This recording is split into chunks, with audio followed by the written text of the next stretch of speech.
الرحمن الرحيم. الحمد لله رب العالمين، والصلاة والسلام على أشرف المرسلين سيدنا محمد وعلى آله وصحبه أجمعين. أما بعد،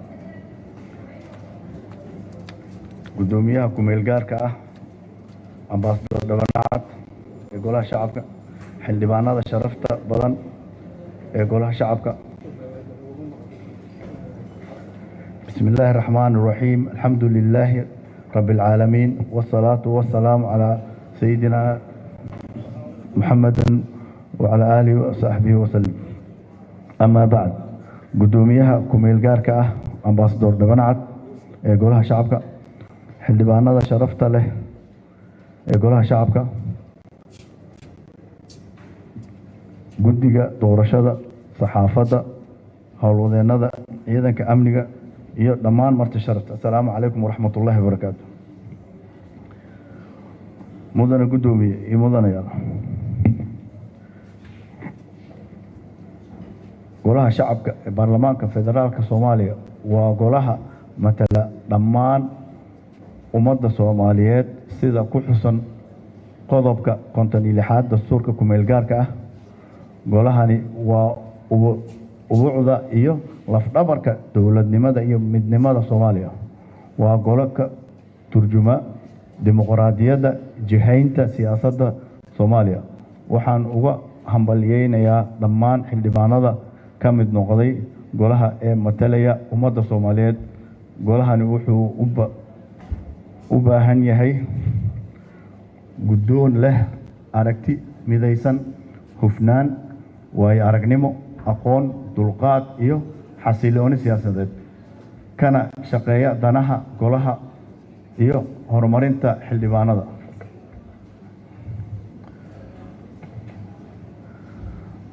sababaha aan u mudnahay in aan qabto xilka guddoomiye ku-xigeenka koowaad ee golaha shacbiga. mudane guddoomiye, xildhibaanada sharafta leh, anigoo in badan ka mid ahaa baarlamaanka 9aad, 10aad iyo 11aad, goobjoogna ka ahaa caqabadihii badnaa ee wajahayay xildhibaanada golaha shacbiga, khibradna u leh xalinta dhibaatooyinka iyo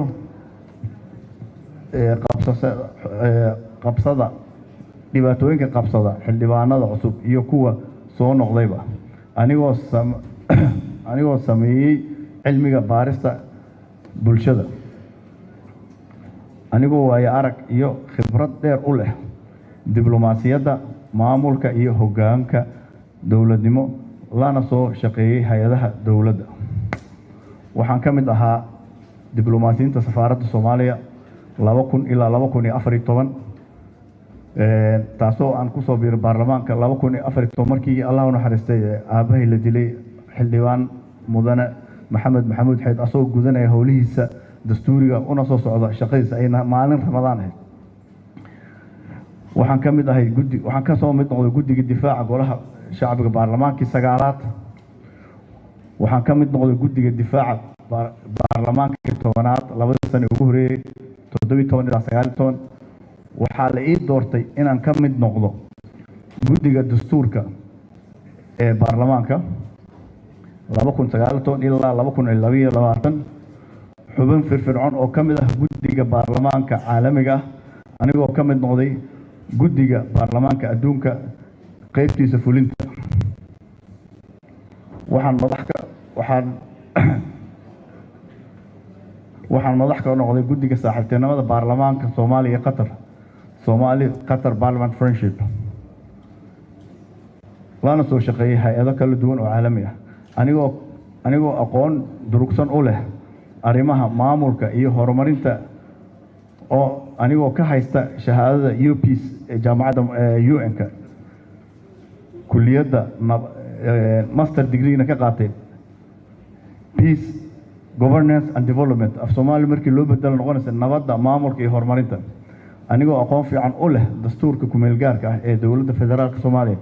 xeerarka Soomaaliya iyo xeerarka kale ee caalamiga, anigoo xubin ka ahaa guddiga dastuurka dib u eegista dastuurka, anigoo muddo dheer ka soo ku soo jiray arrimaha siyaasadda Soomaaliya kana soo qayb galay xal u helidda ismaandhaafka siyaasadeed ee dib u heshiisiinta Soomaaliya kana qayb mid ahaa guddigii shirkii carte ee noqday wadadii Soomaaliya ay dowladnimadeeda ku bilowday. waxaan xiriir dhow la leeyahay baarlamaanada caalamiga oo aan xubin ka ahay muddo ka badan 6 sanadood hay-adda caalamiga ah ee ku howlan arrimaha Soomaaliya kuwaas oo aan taageero mug leh uga heli karno sidii aan u kobcin lahaa xiriirkooda iyo xiriirka baarlamaanka 11aad iyo waliba sida looga horumarin lahaa heerka ay goluhu joogo gaar ahaan xildhibaanada iyo howlwadeennada baarlamaanka anigoo la kaashanaya guddoonka golaha shacabka anigoo xog ogaal u ah xaaladaha siyaasadeed ee ka jira Soomaaliya oo baarlamaanka 11aad uusan qaadan door laga rabay anigoo og khilaafka dhex maray golaha shacabka iyo aqalka sare kaasoo sababay in shaqadii baarlamaanku hakad galay taasoo caqabad ku noqotay dhamaystirka dastuurka iyo wada shaqaynta looga baahnaa labada aqal.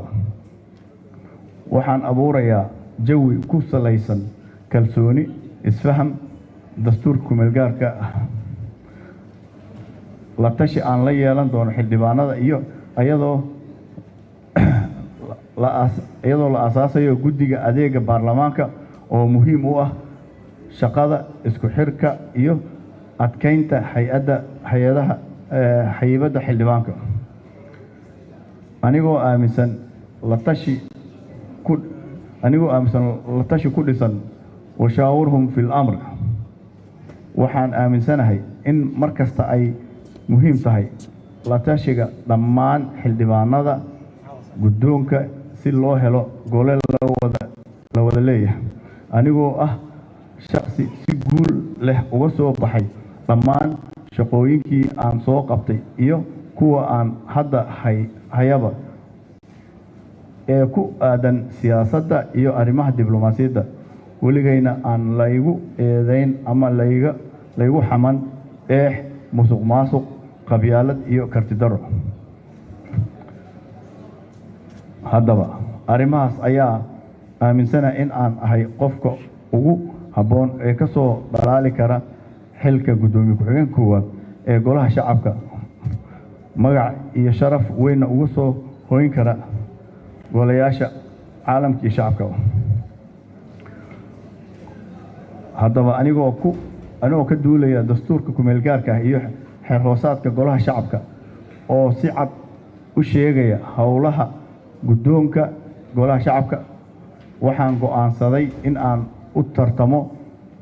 guddoomiye ku-xigeenka koowaad ee golaha shacabka baarlamaanka federaalka Soomaaliya anigoo aqoon iyo khibrad badan u leh sidaa awgeed waxaan halkan idinkugu soo gudbinayaa barnaamijkayga waxqabad haddii eeba idmo mudane guddoomiye mudanayaasha sharafta leh habka aan rabo in aan u guto xilka guddoomiye ku-xigeenka koowaad anigoo ku shaqaynaya dastuurka kumeelgaarka ah dowladda federaalka Soomaaliya xeer hoosaadka golaha shacabka si dhowna ula shaqaynaya guddoonka iyo xildhibaanada golaha shacabka waxaan muhiimad siinayaa arrimaha soo socda 1 ilaalinta dastuurka iyo sareynta sharciga waxa aan ilaalinayaa dastuurka dowladda federaalka Soomaaliya waxay u baahan tahay sareynta iyo talinta sharciga waxaan si gaar ah idinkaga ballan qaadayaa inaan baarlamaanku ka shaqeeyo arrimaha si loo helo xeerar ka turjumaya danaha dadka iyo deegaanka Soomaaliya oo waafaqsan dastuurka dowladda federaalka Soomaaliya mideynta golaha shacabka anigoo ka kaashanaya guddoonka golaha waxaan ka shaqaynayaa in xildhibaanada golaha ay shaqadooda u gutaan si dhammaystiran oo hufan oo la isku wada raacsan yahay ayadoo laga fogaanayo dhibaatooyinka khilaafaadka iyo kooxaysiga. 3 ilaalinta xasaanadda xildhibaanada waxaa lagama maarmaan ah in la adkeeyo xasaanadda xildhibaanada anigoo ka shaqaynaya insha Allah in la dejiyo xeerka xasaanadda xildhibaanada kaasoo si buuxda u siinaya xasaanadda dhammaystiran dhammaan xildhibaanada si aysan u soo noqon tacadiga xasaanadda xildhibaanada si waafaqsan dastuurka kumeelgaarka ah iyo xeer hoosaadka golaha shacbiga. 4 dhismaha guddiga adeega golaha baarlamaanka waxaan ka shaqaynaynaa in si degdeg ah loo dhiso guddiga adeega baarlamaanka anigoo la kaashanaya guddoonka golaha shacabka guddoonka aqalka sare iyo xildhibaanada labada aqal. guddigan oo muhiim u ah madax bannaanida baarlamaanka iyo daryeelka xildhibaanada iyo xuquuqdooda asaasiga. Number 5 isku xirka xildhibaanada iyo deegaan doorashadooda waxaan diyaarinaynaa xafiis u xildhibaanka kasta uga shaqayn karo deegaan doorashadiisa oo leh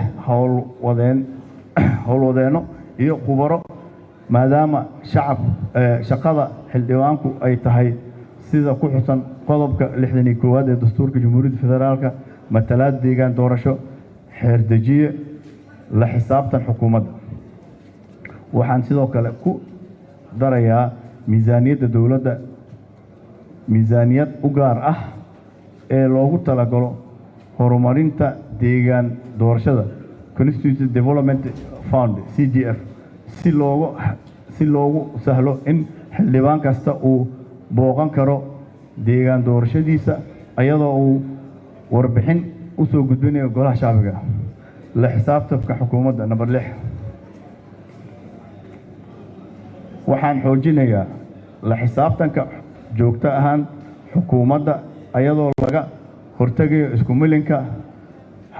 hay-adda sharci dejinta iyo fulinta. 7 dhamaystirka dib u eegista dastuurka howlaha waaweyn ee hor yaala baarlamaanka 11 waxaa kow ka ah dhamaystirka dib u eegista dastuurka oo la rabay in la dhameeyo baarlamaankii 9aad sidoo waafaqsan qodobada 132 133 134 haddaanan la helin dhamaystirka wadahadalka Soomaaliya iyo Somaliland oo aanan la guntin arrintaas dhamaystirka dastuurka wuxuu ahaan doonaa caqabad taagan. waxaan ka shaqaynayaa in baarlamaanka 11 uu ku guuleysto dhamaystirka dib u eegista dastuurka iyo wadahadalka Soomaaliya iyo Somaliland taasoo xog ogaal u ahay halka uu marayo iyo caqabadaha hortaagan. 8 isku xirka baarlamaanka Soomaaliya iyo baarlamaanada caalamka anigoo kaashanaya xiriirkayga aan la leeyahay baarlamaanada caalamka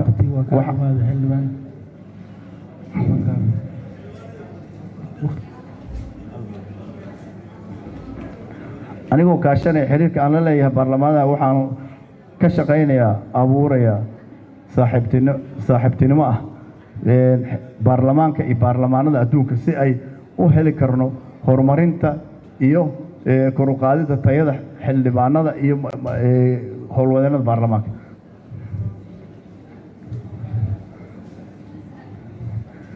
mudane marweyn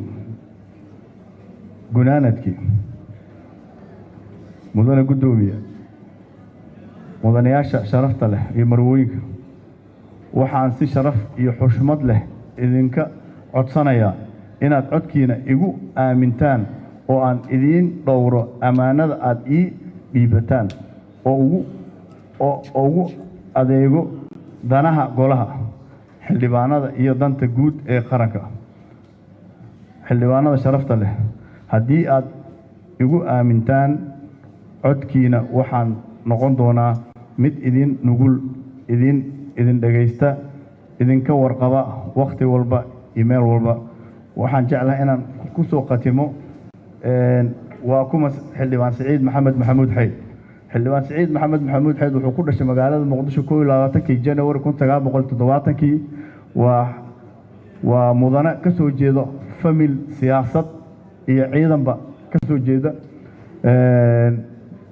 ku soo biiray baarlamaankan 2014 16 sano ugu dambeeyna ahaa xubin diblomaasi. وانا mahadsantiin. والسلام عليكم ورحمة الله وبركاته.